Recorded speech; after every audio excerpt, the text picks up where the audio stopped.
Lundi 10 juin 2019, un plaisir pour moi de vous retrouver une fois encore sur Gangan TV dans cette émission Café Débat, vous le savez, l'émission qui donne la parole à ceux qui veulent la prendre en vue d'impacter l'opinion. C'est un plaisir pour moi une fois encore de vous retrouver et comme vous le savez, l'actualité du pays qui reste marquée par le débat houleux autour de cette affaire de constitution, changement ou pas.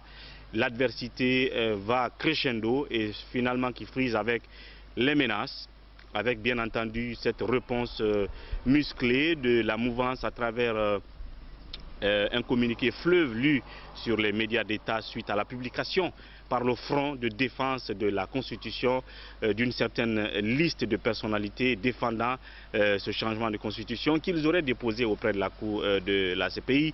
Et puis en retour, la mouvance qui sort elle aussi une liste.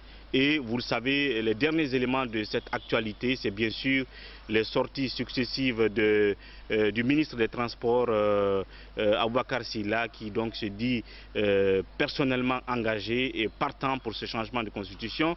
Il a fait cette déclaration au chef du RPG. Et puis, Mokhtar Diallo, président de NFD, qui aussi a fait cette déclaration. L'autre déclaration, cette fois-ci un peu va-t-en-guerre, c'est celle du ministre Bantamasso qui aurait donc demandé à ses partisans de traquer tous ceux qui relèvent de ce fameux front de défense de la Constitution jusque dans leur dernier retranchement pour le fait que justement ils se montrent comme des ennemis de la République. De tout ça nous parlerons dans cette émission, mais bien sûr celui avec qui nous faisons cette émission, il s'agit de Fodé Baldé qui est responsable de la communication digitale de l'UFR, l'Union des forces républicaines. Fodé Baldé, merci de nous retrouver dans cette émission. C'est un plaisir. Merci surtout de la disponibilité. Alors, d'abord, quelle est justement, on va dire, l'actualité liée à la jeunesse au sein de l'UFR? On va parler de ça, l'actualité au sein du parti de Sidya Touré. Pourquoi ne pas aborder cet aspect puisque l'UFR aussi, on va dire, a un peu d'ambiance à l'interne aujourd'hui et c'est par exemple le cas Baïdi Haribo. Selon ce qu'on a constaté dans l'actualité, c'est que l'Assemblée générale du samedi passé, il a été évoqué le nom de Baïdi, peut-être quelque part son possible retour. En tout cas, cette dame-là, qui est donc du bureau national de l'UFR, a évoqué le cas Baïdi, qui aurait irrité certains jeunes du parti, de sorte qu'ils ont tout de suite crié Abba Baïdi, ainsi de suite. Dites-nous, est-ce que ça veut dire que le dossier Baïdi est enterré, enfoui sous terre politiquement à l'UFR? Par rapport à la réaction des militants ce jour-là, lorsque son nom a été cité, les militants ont plutôt hué l'homme pour dire zéro, ainsi de tout ce que vous pouvez dire. Je pense que c'est l'expression du fait que il n'est pas aujourd'hui consommé par les militants. C'est ce que nous pouvons retenir à ce niveau-là. Il n'a pas été cité individuellement. Il a été dit que tous ceux qui sont pour la promotion du troisième mandat soient traités au même pied d'égalité. Et étant donné que l'homme fait partie de ces personnes-là, inévitablement il sera aussi traité de la même manière que les autres. Donc dire qu'il y aura, comme on appelle, un traitement différent des uns des autres, non. Tous ceux qui sont pour la violation de la constitution guinéenne seront traités tous au même pied d'égalité. Et je pense que la réaction des militants ce jour au siège, c'est l'expression même de leur adhésion à faire en sorte que la constitution soit respectée. Et tous ceux qui se mettront dans la dynamique de ne pas la respecter se trouveront vraiment hués et même, voire même menacés, voire même obligés de tout ce que l'on peut imaginer de la part des citoyens guinéens. Donc si Baïdi est hué aujourd'hui au siège de l'UFR, dès lors qu'on évoque son nom, on ne veut plus entendre parler de lui.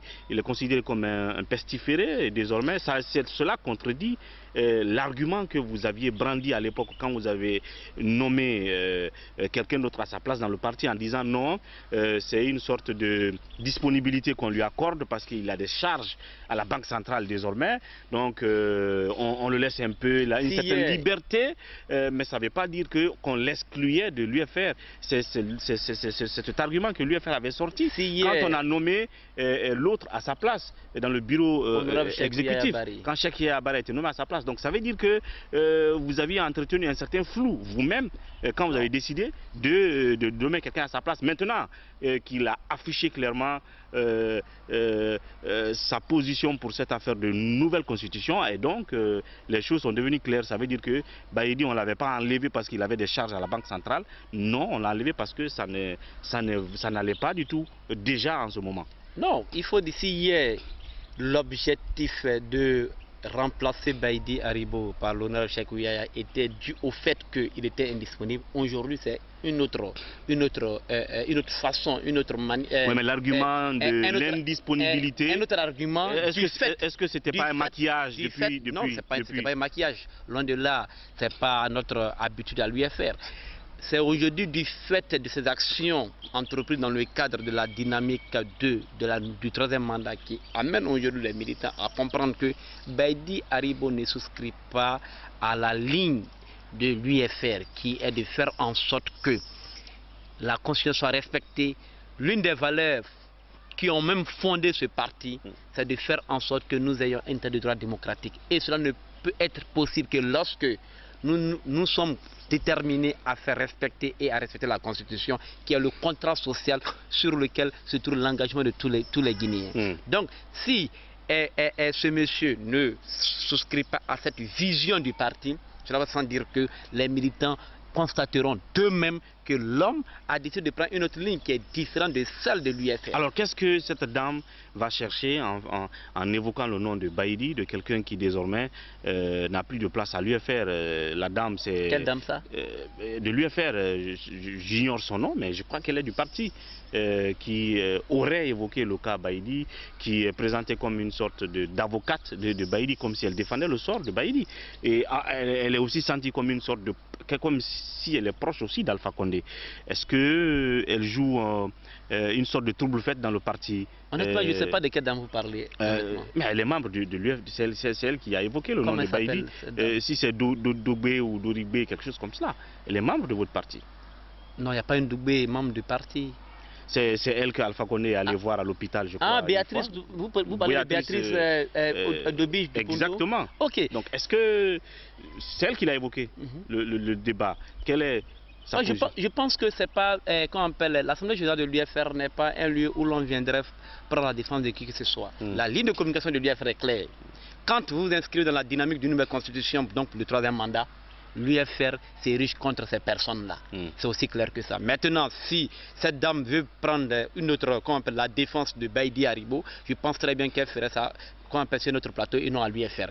Ça c'est pas, cette communication ne tient pas à l'UFR et cette communication n'engage qu'elle seule sa personne. Nous à l'UFR, tous ceux qui sont pour le troisième mandat seront traités de la même manière et Baïdy Haribo souscrivant à cette dynamique sera traité de la même manière que tous ceux que nous traitons aujourd'hui comme les imposteurs, les renégats de la République. Donc bref, ça veut dire que le dossier Baïdy est tourné à l'UFR. C'est aussi simple que ça. Est-ce qu'il n'a pas, des, comment on va dire, comment on va dire quoi, des gens qui lui sont fidèles. Je parle de Baïdy à l'UFR parce qu'apparemment il y avait des jeunes qui le réclamaient au parti. Non, mais est-ce que ça c'est vrai ou faux qu'il y a des jeunes qui le réclament au parti? Ceux qui le réclamaient, ceux qui pouvaient le réclamer, avaient estimé que ce qu'il faisait était pour faire en sorte que Sidi Touré devienne président. Mais aujourd'hui, les faits sont autrement interprétés. C'est ce pourquoi, lorsque son nom a été évoqué à l'Assemblée générale, tout de suite, il a été hué par ceux qui le réclamaient hier, qui ont compris réellement que l'objectif qu'ils se sont assignés en venant à l'UFR, étant donné que c'est faire en sorte que Sidi devienne président, c'est pas à cette démarche aujourd'hui que souscrit qu'on appelle le monsieur en question. Donc, par voie de conséquence, il a été hué par ces mêmes jeunes qui hier le réclamaient. Donc, cela veut tout simplement dire que... aujourd'hui, Baïdy n'est réclamé par personne à l'UFR? Aucunement par personne. Bien. Alors on va revenir à un autre aspect de la vie de l'UFRC, c'est la position des jeunes dans ce parti. Ça m'intéresse toujours justement d'évoquer ces sujets. Aujourd'hui, vous êtes le directeur de la communication non, digitale. Le responsable de la communication digitale. De la communication digitale au sein du parti. Qu'est-ce que cela représente en tant que jeune dans ce parti et au-delà, je veux dire, quelle est la place que l'UFR fait à la jeunesse au sein de son parti. Est-ce qu'on l'utilise comme une sorte de voilà quoi, d'instrument de conquête de pouvoir, d'instrument de dénonciation, comme un moyen de pression, et puis après on n'accorde pas de possibilité à ces jeunes d'avoir des responsabilités quand on est au pouvoir. Quelle est la position de vous jeunes dans l'UFR aujourd'hui? Au sein de l'UFR, la jeunesse a toujours une place prépondérante. Même dans la vision du président Sédia Touré, la jeunesse a toujours eu une place prépondérante. Vous vous rappellerez que lorsqu'il a été nommé Premier ministre en 1996, il a fait appel aux jeunes d'alors, dont entre autres le président, dont entre autres Cellou Dalein Diallo de l'UFDG, dont entre autres Kassori Fofana, dont entre autres Dr Ousmane Kabad alors. Donc c'est dire que l'homme même dans sa vision pour une Guinée émergente développée a toujours inscrit la jeunesse au cœur de son dispositif de stratégie de développement. Donc nous, la jeunesse, elle a une place importante. Vous constaterez à mon âge, je suis responsable de la communication digitale et en même temps membre du cabinet du président Sédia Touré. Ça prouve à suffisance que les jeunes ont leur place auprès du président. Et comme vous le savez très bien, c'est quelqu'un qui aime partager ce qu'il sait avec cette jeunesse pour que réellement nous apprenons auprès de lui. Et moi, pour moi, en tant que jeune, je suis à l'école. Moi, je suis dans une nouvelle école, c'est l'école Sédia Touré. Je vais apprendre ce qu'il sait. Et vraiment aussi apporter ma petite contribution vraiment à parfaire sa communication pour que sa vision de la Guinée soit distillée, soit et soit communiquée de la plus belle des manières. Bien. Alors, l'autre chose, qu'est-ce que la jeunesse de l'UFR a pensé du fait que les députés ont dû rester à l'Assemblée, y compris vos députés, n'est-ce pas, oui. Qui sont restés à l'Assemblée, oui. Malgré que vous dénoncez les velléités d'Alpha Condé de vouloir se maintenir au pouvoir par le fait qu'ils sont en train de promouvoir une nouvelle constitution ou de créer peut-être une sorte de rallonge pour son mandat s'il n'arrivait pas à passer par une voie légale. Mais en même temps, vos députés sont à l'Assemblée pendant que leur mandat est échu. Alors, qu'est-ce que vous, jeunes, vous avez pensé de ça au sein du parti? Est-ce que vous avez émis une voix dissonante ou est-ce que vous avez tout simplement consommé ça comme on vous l'a servi? Non, ça n'a pas été consommé. Ça fait l'objet de débats débats internes. Houleux, je vous le dirai. Parce qu'il y avait deux écoles. Il y avait ceux qui estimaient qu'il ne fallait pas siéger. Il y a ceux qui estimaient qu'il fallait siéger. Et il y a eu un débat. Le débat a été ouvert à tout le monde et chacun a donné son point de vue. Mais ce qui a plus, les conclusions étaient les suivantes. C'est que nous sommes arrivés à la conclusion que on peut ne pas siéger. Dans ce cadre-là, l'institution Assemblée nationale n'existerait plus. Et par voie de conséquence, Alpha Condé peut légiférer par ordonnance. Et ça serait très dangereux pour notre pays. Et tirant les leçons des différents régimes où l'exécutif gère par ordonnance en Afrique, nous sommes arrivés à la conclusion qu'il ne fallait pas prêter, cette brèche à Alpha Condé. Encore que le débat relatif au fichier électoral devait être aussi porté à l'Assemblée nationale. Et encore, il y avait le code électoral qui était en jeu, où nous sommes vraiment intéressés. Ce sont des questions qui nous intéressent à plus d'un titre. Nous avons estimé que voilà des raisons qui peuvent justifier notre présence à l'Assemblée nationale. Et ça a été, après le débat interne à l'UFR, il y a eu un débat interparti entre notre groupe parlementaire qui est l'Alliance républicaine et le groupe parlementaire de l'UFDG, où nous sommes arrivés à la conclusion qu'il était important que nous siégeons pour ne pas qu'il y ait une crise institutionnelle comme il en a déjà au sein de la Cour constitutionnelle. Et c'est au regard de tout cela que nous avons estimé qu'il était nécessaire que nous siégeons. Et après, nous avons décidé ensemble de siéger. Cela ne voudrait pas dire que tout le monde était partant pour cette idée, mais la majorité ayant dominé, étant donné que nous sommes pour l'ancrage démocratique, et que l'objectif étant de faire en sorte que Alpha Condé n'ait pas la marge de manœuvre de l'exécutif et en même temps le législatif, nous avons estimé qu'il était nécessaire que nos députés siègent. Et aujourd'hui, c'est pas une contradiction, il n'y a pas un paradoxe dans la démarche. De l'autre côté, vous êtes en même temps membre du Front de défense de la Constitution, qui veut qu'on respecte les mandats, l'alternance, mais de toute façon, vous trouvez des arguments pour que les députés qui ont vu leur mandat échu restent à l'Assemblée. Non. Et les jeunes du parti s'aligne derrière ces démarches-là. Même dans la pratique politique, vous constaterez avec moi que même dans des pays limitrophes, même en France, il arrive des moments où lorsque les mandats des députés arrivent à expiration et qu'il n'y a pas une nouvelle législature, que l'on continue, l'on demande à ce qu'on continue. Il y a la forme juridique qui est même prévue par la loi. Mais le cas de l'expiration des mandats des députés n'est pas à imputer au parti politique. Il revient à l'exécutif d'organiser les élections. Et c'est l'exécutif qui n'a pas pu organiser les élections à date. On est d'accord là-dessus. Dans une impasse. On est d'accord là-dessus. Une impasse institutionnelle. Si les partis politiques, l'opposition observaient le vide à l'Assemblée. Pour ne pas consommer cette impasse institutionnelle, nous avons estimé, comme je viens de l'évoquer tantôt, les raisons qui ont commandé à faire en sorte que nous siégeons à l'Assemblée nationale. Je pense que ces raisons sont soutenables. Et par rapport au FNDC, le fait de siéger à l'Assemblée nationale n'a rien à voir avec le combat que nous menons au FNDC. Le combat que nous menons au FNDC est aussi clair, c'est la défense de la Constitution, entre autres, avec pour ultime objectif, faire en sorte qu'il y ait l'alternance telle que prévue par la Constitution guinéenne. Dans la Constitution guinéenne, il est prévu que lorsque le mandat des députés arrive à expiration et qu'il n'y a pas de nouvelle législature, que par des dispositions juridiques que l'on arrive à renouveler, à permettre à l'exécutif en cours de continuer son mandat jusqu'à ce qu'on installe une nouvelle législature. Mais cela ne voudrait pas dire que nous allons continuer ad vitam aeternam dans ce dispositif. Nous menons des démarches pour que réellement il y ait des élections législatives.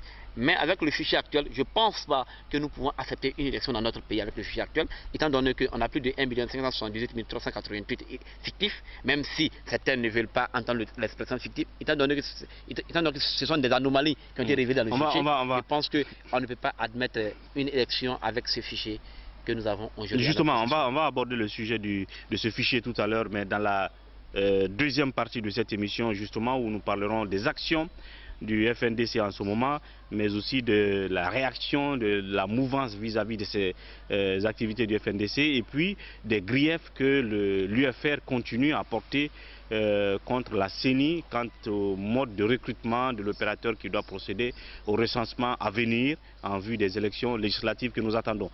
Juste cette pause de 30 secondes, on revient vous retrouver. Merci de nous retrouver dans cette deuxième partie de Café Débat. Vous l'avez donc compris, l'invité c'est Fodé Baldé, il est responsable de la communication digitale de l'UFR. La parole donc à la jeunesse dans cette émission pour parler notamment de la vie de l'UFR, de la position, de la place que la jeunesse dans la vie de ce parti. Comme vous l'avez compris, il vient justement d'en parler. À présent, on va aborder l'actualité brûlante. Je l'ai dit tout à l'heure, le pays reste marqué par ce débat interminable autour de la Constitution aujourd'hui, qui mobilise les énergies de tous les deux côtés. Le FNDC auquel votre parti appartient a tout un tas d'activités aujourd'hui. Vous êtes en train d'installer des démembrements à l'intérieur du pays, du front, à l'extérieur aussi. On en a vu les branches du FNDC en France, aux États-Unis, ainsi de suite. Pendant ce temps, la mouvance aussi se déploie à l'intérieur du pays. On a vu la mobilisation qu'il y a eu à Cancan, qui semble d'ailleurs être minimisée par le FNDC, comme quoi il n'y a pas eu de mobilisation, mais déjà hier ils étaient en route pour Sigiri, et ici à Conakry il y a eu une mobilisation à Ratoma où on dit que Ratoma a aussi dit oui à la Constitution, et puis vous avez les deux ministres qui ont fait leur sortie pour dire qu'ils sont aussi doublement partants pour cette nouvelle Constitution. Aujourd'hui, dites-nous, le bras de fer, est-ce qu'il est en train de tourner un peu à une sorte d'animosité et que c'est les prémices d'une situation de violence et de conflit ouvert que nous craignons à ce rythme-là? Parce que quand vous écoutez Bantama dire il faut les traquer, il faut faire ceci, à l'intérieur du pays, à Zérékouré où on dit vous n'avez plus droit à manifester, est-ce qu'on peut dire que ça craint? Adi, nous basculons au fur et à mesure dans un régime dictatorial. Ça, il faut le dire, c'est aussi net que ça. Honnêtement, j'ai peur pour mon pays. Pour nous autres qui avons fait un pays étranger qui est la Côte d'Ivoire, où ces mêmes propos ont engendré ce conflit ivoirien, quand on entend ces mêmes propos chez soi, on a peur. On a peur parce qu'il y aura des victimes. Pas parce qu'on a peur pour affronter ce qu'ils veulent qu'on affronte. Non. Et nous sommes prêts à aller au charbon sur le désir, comme ça. Mais nous avons peur parce que ce n'est pas cet avenir que nous voulons que cette génération, nos aînés, nous lègue comme héritage. Nous voulons au moins, étant donné qu'ils ont été incapables de nous donner la prospérité économique, au moins qu'ils nous laissent au moins les bases de la démocratie.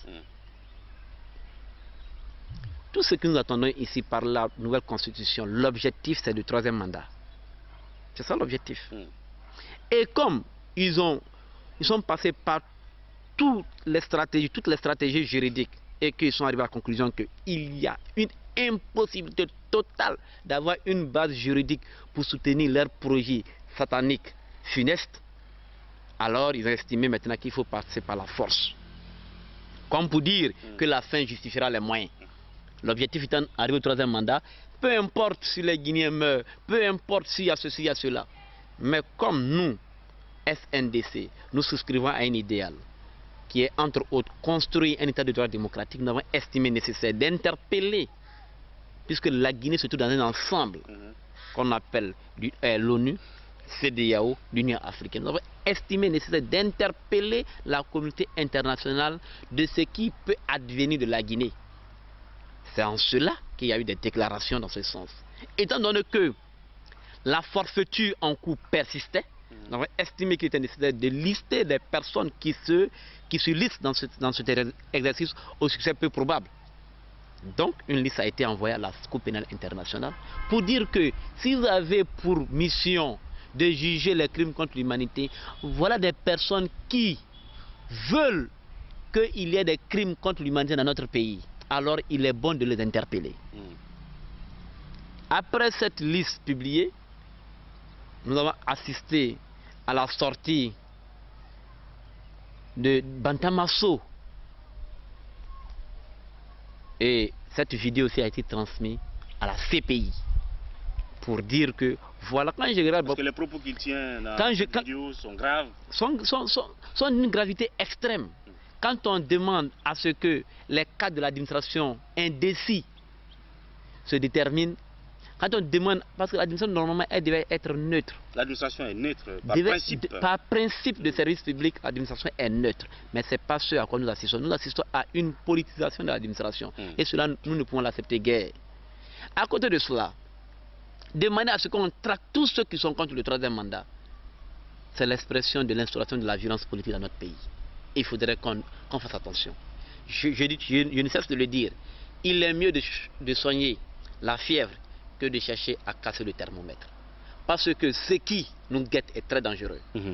Parce que, estimant, en distinguant des propos de haine, des propos de violence, Bantama ne fait que souscrire à ce qu'Alpha Condé a dit quand à sa dernière présence au siège du RPG, où il a demandé à ses militants de s'attaquer, de s'apprêter pour l'affrontement.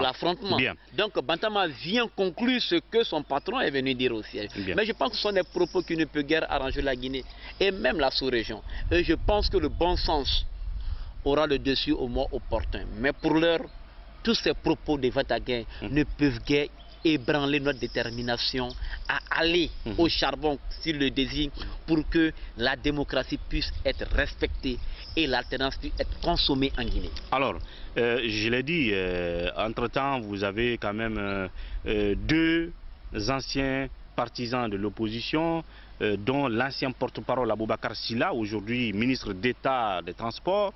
Alors, après la déclaration de Kassouri disant que tous les ministres étaient d'accord pour pour la nouvelle constitution. On pensait plus ou moins qu'il y en a qui n'allaient pas se précipiter tout de suite dans ce débat. On y voyait Aboubacar Silla et Moukhtar Diallo. Voilà qui se sont exprimés pratiquement dans les mêmes temps. L'un a fait aujourd'hui, l'autre hier. Hier et l'autre voilà, le lendemain. Et donc, qu'est-ce que ça vous... cela incite en vous quand Aboubacar Silla dit clairement qu'il est d'accord aussi avec cette démarche, il n'y trouve aucun mal au fait qu'on aille vers une nouvelle constitution. Il a été votre porte-parole. Vous avez écouté son discours. C'est l'expression de la médiocrité absolue dans notre pays.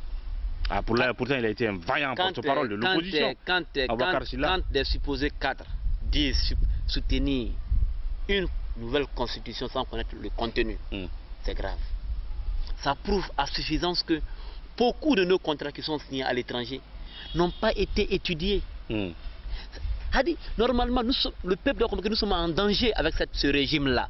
Cela veut dire mais en même temps, quand les gens quand les membres du front, quand les membres du front disaient cette phrase, oui. Si vous permettez, cela veut tout simplement dire que beaucoup de nos contrats qui sont signés à l'étranger ne sont pas lus, même pas analysés pour être signés. Cela veut dire nos ministres, quand ils partent à l'étranger pour signer les conventions ou les traités, ils signent, passent et puis reviennent, ils consomment sans connaître le contenu de ça, sans connaître le contenu de ce qu'ils viennent de signer.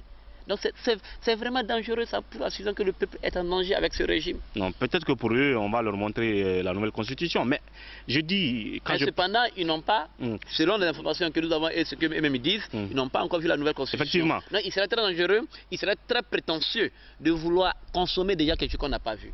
Alors, en tout cas, quand on est intellectuel. Quand je parle de Aboubacar Sylla, quand je parle de Mokhtar Diallo, après la démission de Cheikh Sako, vous disiez au sein du front que ce n'est qu'un début, qu'il y a d'autres ministres qui ne partagent pas la démarche, qui vont démissionner et que vous avez les informations. En disant ça, entre nous, sans langue de bois, c'est que vous pensiez à des ministres comme Aboubacar Sylla aussi.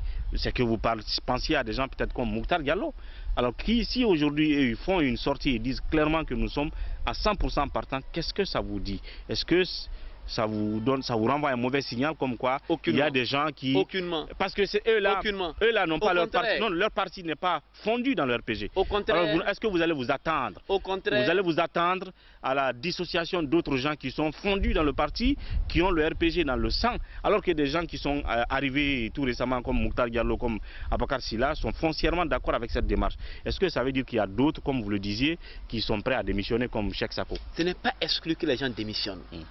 Mais vous n'êtes pas sans savoir qu'il y a de l'acharnement contre tous les ministres aujourd'hui. Le Premier ministre a fait une sortie précipitée parce que j'aurais cru que cette nouvelle tradition des ministres face à la presse, il revenait au Premier ministre de clôturer. Mais après le passage du Premier ministre, on a vu le ministre des Investissements. Donc c'est une sortie précipitée et même prématurée. C'était juste pour pouvoir donner une réponse à Cheikh Sako. C'est vu comme ça par beaucoup de Guinéens. Ça a été improvisé, quoi. Ça a été improvisé. Au-delà de tout ça, qu'est-ce qu'il faut retenir? Que Mokhtar dise qu'il est pour la nouvelle constitution, que Aboubacar Sylla dit qu'il est pour la nouvelle constitution, cela ne nous ébranle guère. Au contraire, nous savons désormais qu'ils font partie des imposteurs et des renégats de la République. Ils font partie désormais de ceux qui veulent mettre en mal la paix, la stabilité de notre pays. Ils font partie au jeu de ceux qui, contre les gré, ont fait croire au peuple qu'ils étaient pour la démocratie. Bien. Alors, je l'ai dit tout à l'heure, l'autre sujet qui intéresse aussi l'UFR, et pour lequel sujet d'ailleurs il porte une sorte de grief et de suspicion, de doute sur le travail de la CENI, c'est le recrutement d'un opérateur pour le recensement du fichier, pour le nettoyage du fichier actuel avant d'aller aux élections. Alors quels sont une fois encore ces griefs? Parce qu'on a l'impression que l'UFR continue toujours à s'agripper à des accusations. Vous pensez que les choses sont en train de se passer mal aujourd'hui à la CENI pour le recensement, pour le recrutement d'un opérateur qui nous amènera vers le recensement intégral? Très bien. Vous savez, quand on fait un bref historique de la CENI, la naissance de la CENI en Guinée, c'est parce qu'il y a eu une méfiance entre l'administration, l'exécutif et les politiques.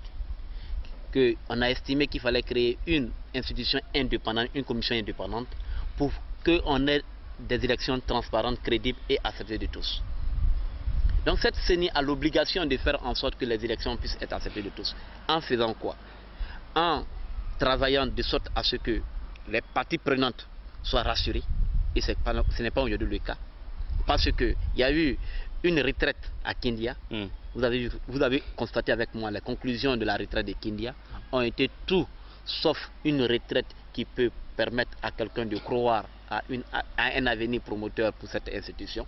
Et aujourd'hui, le discrédit vient du fait que nous avons estimé que pour le choix de l'opérateur technique qui est primordial dans le processus électoral, il était convenu que cela se fasse après avoir élaboré dans un cadre inclusif et participatif le cas des charges.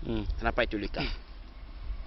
Et après, on nous fait savoir que... Il a été demandé à tous les commissaires à la CENI de proposer le nom d'un opérateur international qu'il connaît, qui répondrait aux critères. Non. Du moment où vous êtes commissaire de la CENI, vous ne répondez plus qu'on appelle au nom du parti qui... Non, je ne parle pas de parti politique. Voilà. Donc, je parle des commissaires. Il leur a été demandé en plénière de proposer le nom, d'un opérateur. Du dialogue, les conclusions du comité de suivi. Et même après l'audit du fichier électoral, les groupes d'experts ont estimé que pour qu'il y ait une transparence, une crédibilité, qu'on appelle une volonté de confiance entre les acteurs pour que l'on puisse croire à cette institution qu'est la CENI,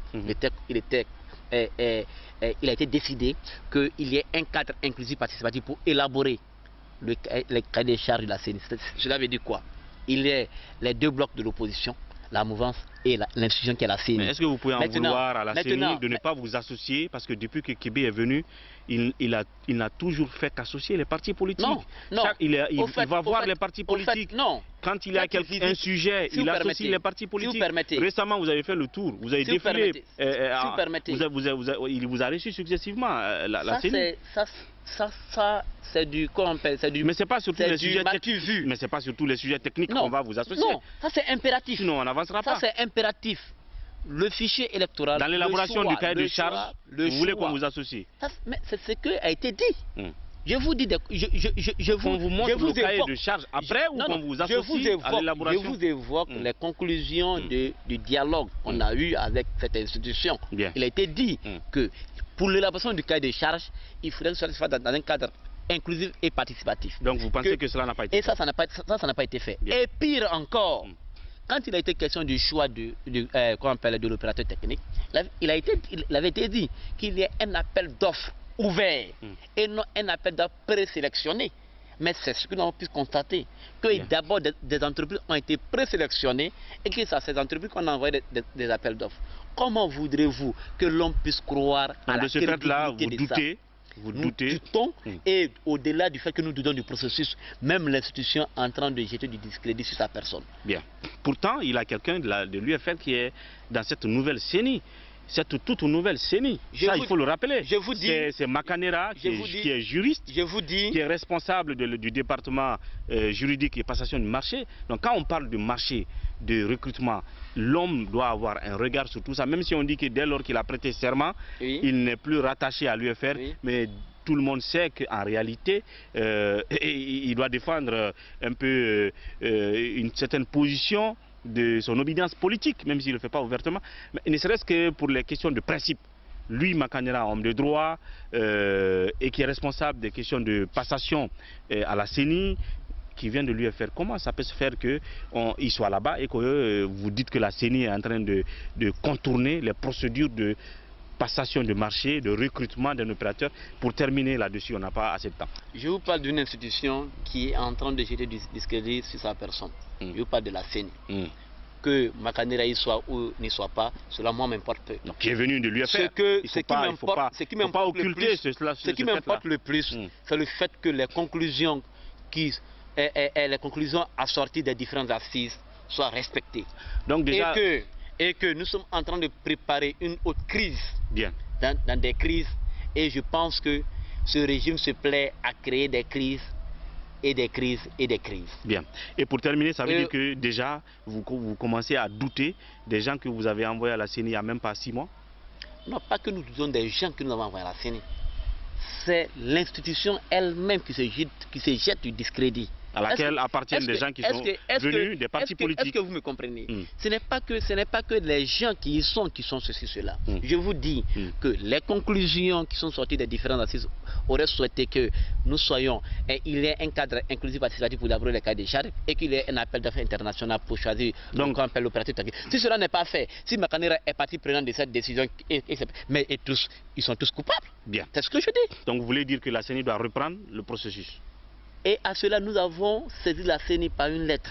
pour qu'elle reprenne le processus. Nous avons demandé, et nous n'avons pas été le seul parti politique à saisir la CENI. Je pense très bien que l'UFDG en a fait de même. Nous avons saisi la CENI. Et même, je pense que l'UFDG a même saisi la Direction nationale des marchés publics pour faire comprendre qu'ils ne sont pas d'accord du fait. Et c'est ça. Donc vous demandez qu'on reprenne le processus? Il faut reprendre le processus parce que, honnêtement, le processus ne respecte pas les conclusions des différentes assises. Cela voudrait tout simplement dire qu'on a perdu notre temps s'asseoir pour avoir des conclusions qui ne sont pas respectées. Et cela n'est pas bon pour l'image de notre institution. Merci Fodé Baldé pour la disponibilité. C'est moi qui vous remercie. À très bientôt. Merci. À vous, merci de votre disponibilité. C'était tout pour ce numéro de Café Débat, évidemment, qui donnait la parole à la jeunesse, comme je l'ai dit tantôt, et notamment à l'UFR, ici, même au domicile du président Sidya Touré. On se retrouve prochainement pour un autre numéro de Café Débat. D'ici là, prenez soin de vous et au revoir.